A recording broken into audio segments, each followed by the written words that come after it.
pada tanggal 28 Oktober 1928, di mana Pak Alawi? Mereka tidak tampak batang hidungnya. Bahkan ketika 6 tahun kemudian baru sadar, pemuda-pemuda Al-Irsyad golongan Arab lainnya yang merasa tersisih dari pergaulan pemuda Indonesia mengajak untuk melakukan kongres pemuda Arab, khusus Arab. Di situ sempat batal karena Pak Alawi tidak terima ketika kemudian sesama Arab mengatakan kita harus menyebut sebagai saudara. Mereka tidak terima, hampir batal. Telat 6 tahun, 1934 mereka baru mendukung Sumpah Pemuda. Di mana mereka pada peristiwa 10 November, di mana mereka ketika agresi 1 dan 2 militer dari Belanda, di mana mereka ketika menjadi peristiwa pemberontakan PKI, tidak ada.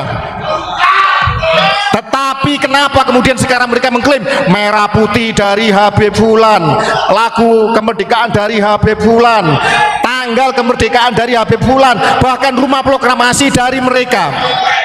Nusantara sedang tidak baik-baik saja, bahwa sekarang di Nusantara setelah sekian lamanya hampir 200 tahun ditipu oleh sekelompok orang yang mengaku sebagai keturunan Nabi Muhammad SAW dan menginjak-injak keturunan Nabi yang asli, yaitu keturunan Kesultanan Kerajaan Nusantara dan juga Tah Wali Songo. Mereka ternyata tidak terbukti secara pustaka maupun genetika. Mereka cacat sejarah. Mereka adalah Bani Alawi yang mengaku keturunan dari Ubaidillah, Alawi bin Ubaidillah dari Yaman, yang didatangkan oleh 100% kapal Belanda, dan mereka bekerja ikut Belanda, mendapatkan tanah, gaji, pekerjaan, bahkan menjadi muftinya Belanda. Ketika keluarganya Mama Gufron mengobarkan geger Cilegon, melakukan pemberontakan, Banten tidak pernah menyerah kepada siapapun. Banten selalu mengobarkan perlawanan sepanjang sejarah Republik Indonesia, sepanjang sejarah Nusantara, sejak zaman sebelumnya hingga akhir zaman Jepang, hingga revolusi kemerdekaan. Banten selalu hadir, dan kami bangga berbahagia bisa sowan, bisa mengenyam ilmu, bisa mendapatkan barokah dari keturunan Banten yang mulia ini, Mama Gufron.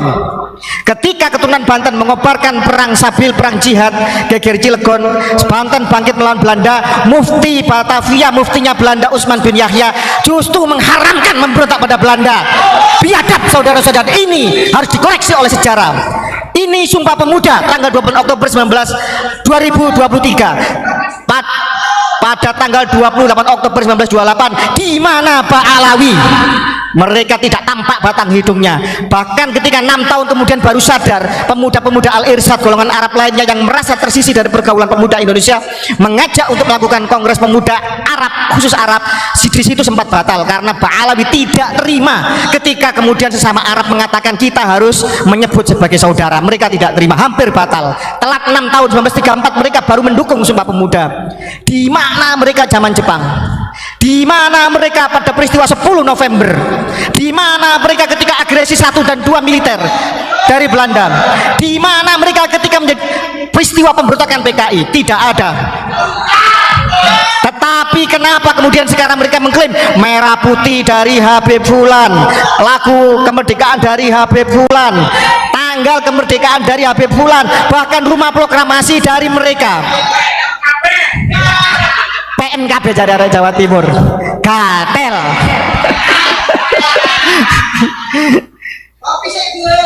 Luar. Saya terpengaruh oleh semangat dari Mama Gufron.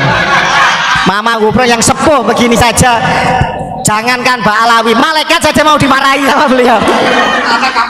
Malaikat saja mau dimarahi untuk mubahala dengan Mbak Alawi. Kita viralkan bahwa Pondok Unik Nusantara siap mengajak mubahala Bani Alawi. Siapa yang mengaku keturunan Nabi, Pondok Unik Nusantara siap untuk mengadakan sumpah mati. Risikonya mati kain kafan kalau sampai kemudian berbohong. Itulah Mama Gufron, kiai kita Al-Mukarron, Kiai Muhammad Abdul Gufron, keturunan Syekh Nawawi Al-Bantani, tidak pernah tunduk, tidak pernah sedikit pun. Kalau saya masih amatiran, beliau ini sudah bertahun-tahun lamanya. Saya tadi membaca kitab-kitab beliau, membaca manuskrip-manuskrip beliau. Beliau luar biasa. Beliau sudah lama mengingatkan bahayanya Pak Alawi ini. Kami ini pemula. Saya Kiai Umat, Gus Suat Pleret dan semua ini baru pemula. Mantan-mantan muhibbin yang dulu tertipu. Tapi kalau Mama Gufron tidak pernah tertipu. Seorang waliullah tidak mudah dikelabui oleh apapun. Allah selalu menjaganya, Allah selalu membuatnya gembira, tidak pernah bersedih, tidak pernah ragu, selalu memperoleh petunjuk. Setiap detiknya selalu ingat sama Allah. Kalau setiap detiknya selalu ingat sama Allah, para waliullah ini, bagaimana mungkin mereka bisa ketipu sama Yahudi yang mengaku cucu Nabi? Inilah Mama Ghufron, saudara-saudara sekalian. Jadi Mama Ghufron sejak dulu tahu, sadar dan mengerti bahwa Bani Alawi ini bukan keturunan Nabi Muhammad SAW. Makanya beliau siap mengajak bermubahalah, sumpah dengan risiko kematian kalau sampai ada Bani Alawi yang berani untuk kepada beliau. Tapi tugas kami bukan itu.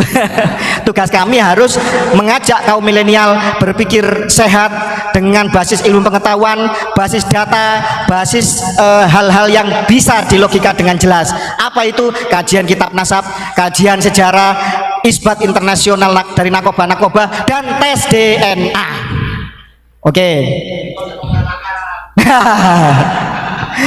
Itu kerjaannya Yuya, dukunnya Fir'aun. Yuya itu sekelas one team press, saudara-saudara. Biasanya minta disowani, sekarang hadir di deklarasi. Aduh, saking takutnya rungkat, saudara-saudara. Baik, ini ada pertanyaan dari Qurratul Aini. Sebenarnya Pak Alawi yang ada di Indonesia yang disampaikan di YouTube bahwa Pak Alawi dari gen Yahudi, itu benar atau tidak? Sekarang gini, tes DNA, berarti kan hubungannya dengan tes DNA ya. Jadi secara genetik saya pernah menyampaikan, dan ini menjadi caption yang viral, bahwa kita bisa memanipulasi catatan manusia, kitab nasab, sejarah dan macam-macam. Tetapi kita mustahil bisa memanipulasi catatan Tuhan yang ada dalam diri kita. Apa catatan Tuhan itu? Adalah rangkaian nukleotida dalam DNA kita, adenin, timin, guanin, sitosin.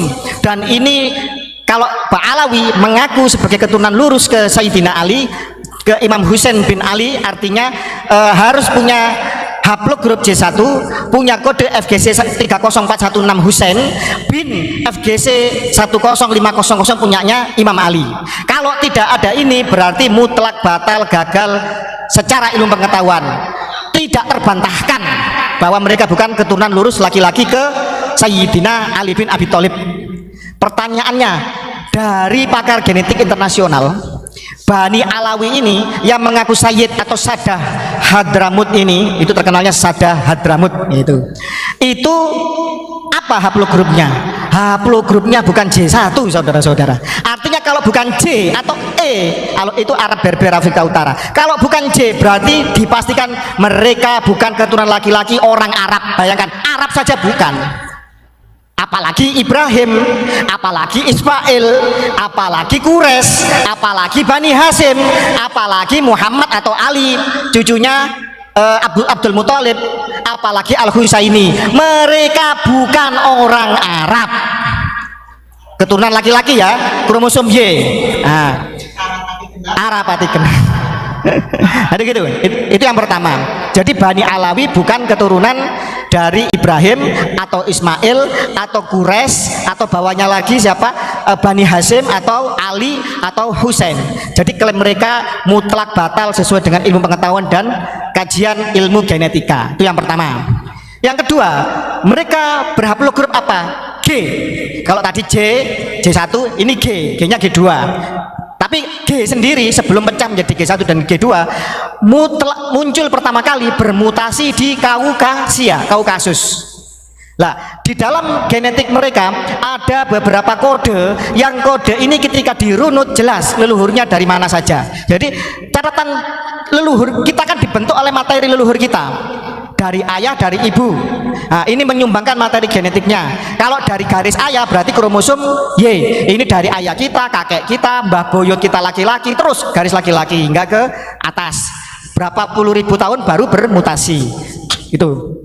Nah, dari kajian genetik kromosom Y, haplogrup G ini ditemukan PF3296. Grup G ini ditemukan PF3296. PF3296 ini nanti ada P303, ada macam-macam ke bawah, dan ini sudah diisbat oleh situs DNA-nya Yahudi internasional namanya jewisdna.net, bahwa di situ ada 2 sampel Asgaf dan Jamalul Lail yang diakui sebagai bagian dari keluarga Yahudi internasional. Jelas? Yang pertama. Yang kedua, pertanyaannya kan gini, Yahudi kan dari Israel. Israel kan nama lain dari Yakub. Yakub punya 12 putra. Yakub bin Ishak bin Ibrahim. Ibrahim punya putra juga Ismail. Berarti kan harusnya kan haplogrupnya kan J1 sama dengan keturunan Bani Hasyim atau keluarganya Rasulullah. Kan gitu harusnya. Ini Yahudi yang asli. Yahudi yang J1 ada. Yang keturunan dari 12 suku putranya dari Yakub bin Ishak bin Ibrahim, harus J1, dan ini ada. Dan mereka sekarang berdemo di jalan-jalan di New York, di seluruh dunia, mengecam pembantaian negara Zionis Israel kepada Palestina. Dan mereka tinggal selama berabad-abad di Palestina dengan damai, berdampingan dengan Islam, berdampingan dengan Nasrani di Palestina sejak zaman Salahuddin Al-Ayyubi menaklukkan Yerusalem, yang dipuji oleh seluruh ahli sejarah adalah penaklukan yang paling beradab, yang tidak ada pembantaian kepada perempuan dan anak-anak. Ini Yahudi Abrahamik yang asli. Loh, kok ada? Berarti ada yang nggak asli? Ada. Menurut Philip Kosteler maupun beberapa ahli sejarah dan pakar genetik yang lain, dulu ada sebuah kerajaan di Kaukasia. Nah, ini mulai serius ini. Di Kaukasia. Kaukasia ini adalah Asia Tengah, tempat paling basah, tempat paling kaya karena jalur perdagangan dari Asia Tenggara. Ini di luar navigasi laut ya, dari Asia Tenggara, dari Cina melalui celah di antara Nepal, Tibet, India dan Cina itu masuk ke Asia Tengah, ke Eropa sampai ke Timur Tengah dan lain. Jadi di situ jantung perdagangan dunia. Di situ ada suku perampok namanya bangsa Khazar. Jelas suku perampok. Ada linknya, ada, bisa di-share nanti. Bangsa Khazar ini karena takut diserbu sama Nabi Sulaiman, the Great Solomon, mewarisi ilmunya Nabi Sulaiman, ya, bisa bahasa hewan, insya Allah, bahasa angin, bahasa apa, insya Allah bisa, Gufron. Saya belum waktunya belajar. Nanti dikira monyet beneran saya nanti. Jadi ketika Nabi Sulaiman menguasai dunia, bahkan di dalam Al-Quran disebutkan bahwa hewan, angin, jin semuanya tunduk pada Nabi Sulaiman. Karena takut diinvasi oleh Nabi Sulaiman, bangsa Khazar ini memeluk agama Yahudi. Jadi gitu, mereka mengadopsi Yahudi, mereka memang gitu. Kalau kepepet mereka mengatakan, hei Wali Songo, aku saudaramu.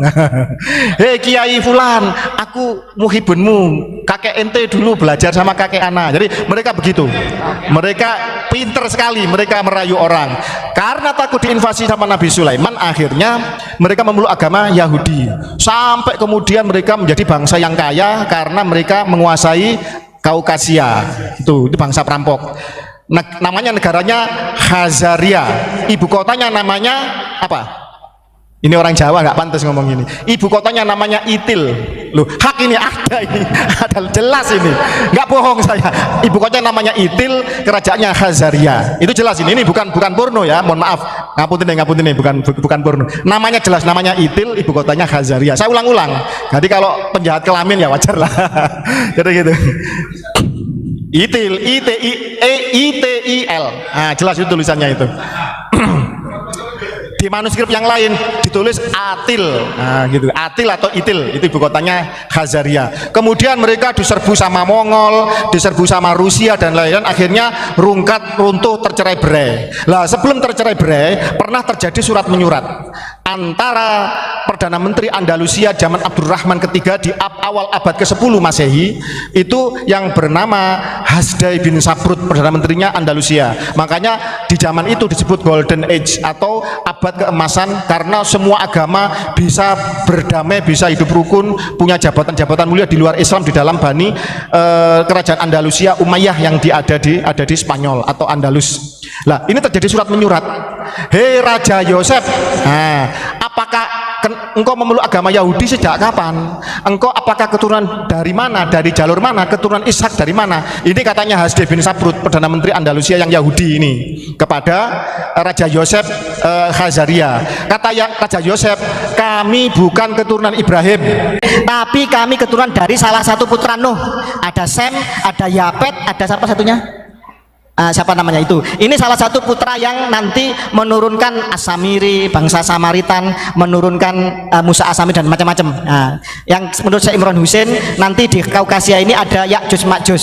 Ya, ini bangsa yang nanti bangsa perampok, yang bangsa nanti akan menyusup ke semua negeri. Dan kemudian jelas bahwa mereka menganut agama Yahudi bukan dari jalurnya Ibrahim, tetapi karena mereka mencangkok ke agama Yahudi. Setelah kemudian tidak lama diserbu sama bangsa Rusia. Kerajaan Rusia menyerbu mereka. Setelah Mongol mereka semakin lemah, hancur lebur, tapi mereka sudah berdiaspora ke seluruh dunia. Jadi gitu. Salah seorang pakar genetik yang kami undang ketika saya menjadi moderator di seminar kebangsaan meneliti nasab Nabi di Nusantara di UIN tanggal 26 Agustus kemarin di UIN Jakarta. Dr. Ari Kaim, dia juga orang profesor dapat gelar profesor juga dari Filipina, peneliti di BRIN juga. Dari garis laki-laki beliau itu adalah ke Abrahamik melalui jalur Ishak. Artinya apa? Keluarga Yahudi, garis laki-laki. Tapi beliau Muslim, ibunya ke Sunan Kalijogo, ke Ki Ageng Selo juga. Lah itu di dalam tradisi turun temurun ayah, kakek dan seterusnya ada doa. Ya Hasim, Hasim itu Allah maksudnya. Ya Tuhan, lindungilah kami dari kejahatan bangsa Khazar. Orang Yahudi yang asli sendiri itu berlindung kepada Allah, berdoa agar diselamatkan dari bangsa Khazar. Makanya tadi Ustadz Ubat mengatakan bahwa mereka bertransformasi, itu benar. Jadi mereka selain mereka pertama pagan, penyembah berhala, penyembah matahari, pohon dan lain-lain lah pokoknya gitu. Kemudian masuk agama Yahudi, kemudian mereka masuk merasuk ke dalam agama Yahudi. Dan kalau kita lihat banyak kan orang Bani Israel yang membunuh nabi-nabi Israel. Lah pelakunya ya bangsa Khazar ini.